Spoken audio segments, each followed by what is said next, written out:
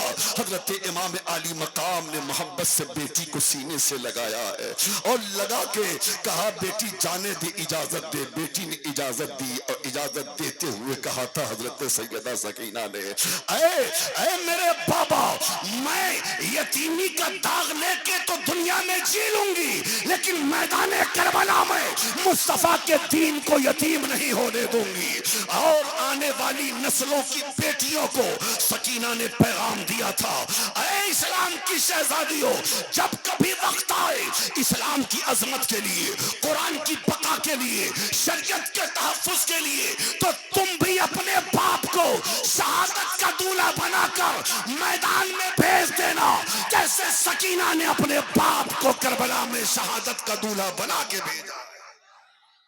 اللہ اللہ.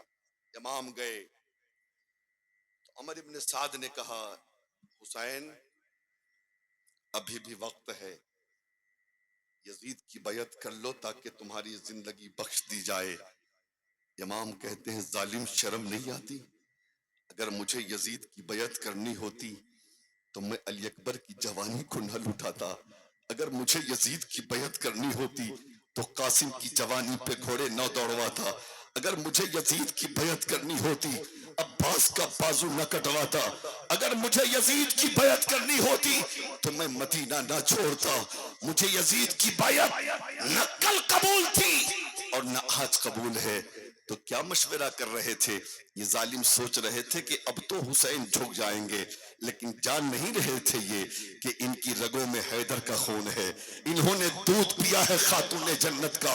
امام نے اتمام حجت کے لیے آخری خطبہ دیا، اے یزیدیو اب میرا حق پہچانو، مجھے جانتے ہو تم، میں وہی ہوں جس کے لیے آقا نے خطبہ چھوڑا تھا، سجدہ کو لمبا کر دیا تھا.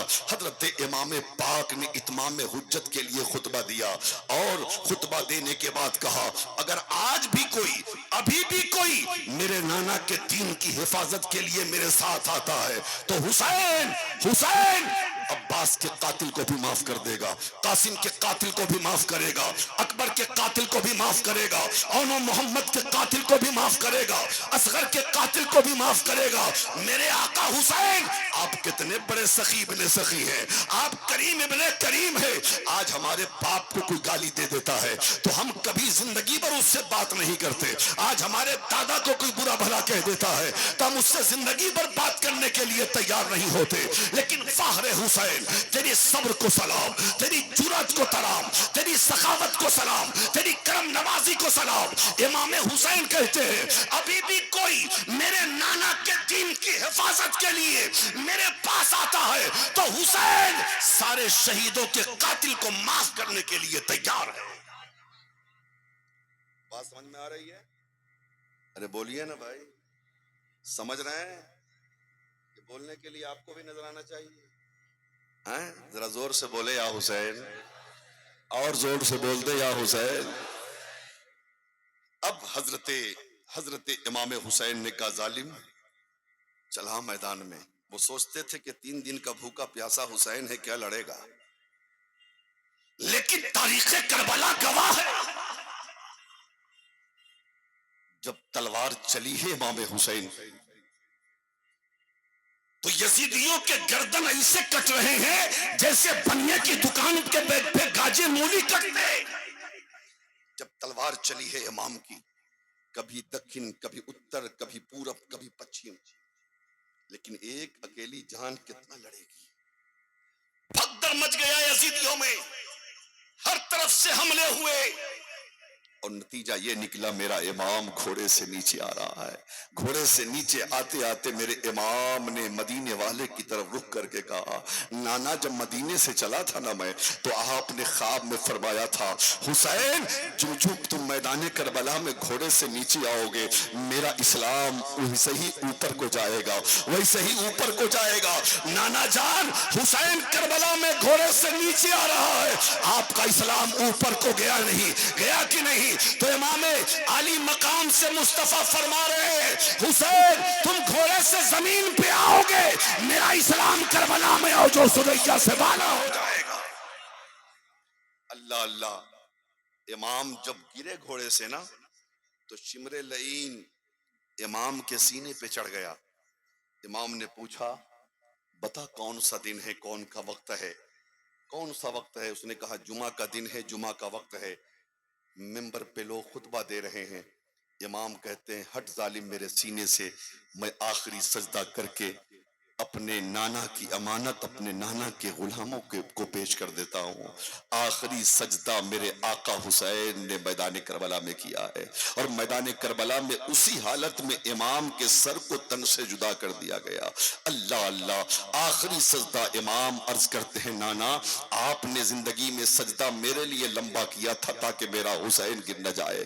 آج اسلام کو بچانے کے لیے حسین ایسا سجدہ کر رہا ہے کہ قیامت تک حسین سر کو سجدے سے نہ اٹھائے گا، اور میرا حسین جب میدان محشر میں سب سے اپنے سر کو اٹھائے گا سجدے سے، تب سمجھ میں آئے گا کہ میرے حسین کا سجدہ کتنا لمبا تھا۔ اس روئے زمین پہ اتنا لمبا سجدہ کسی نے نہیں کیا جتنا لمبا سجدہ میرے امام نے کیا۔ حضرات وقت بہت ہو گیا ہے، لیکن دو چار منٹ اور،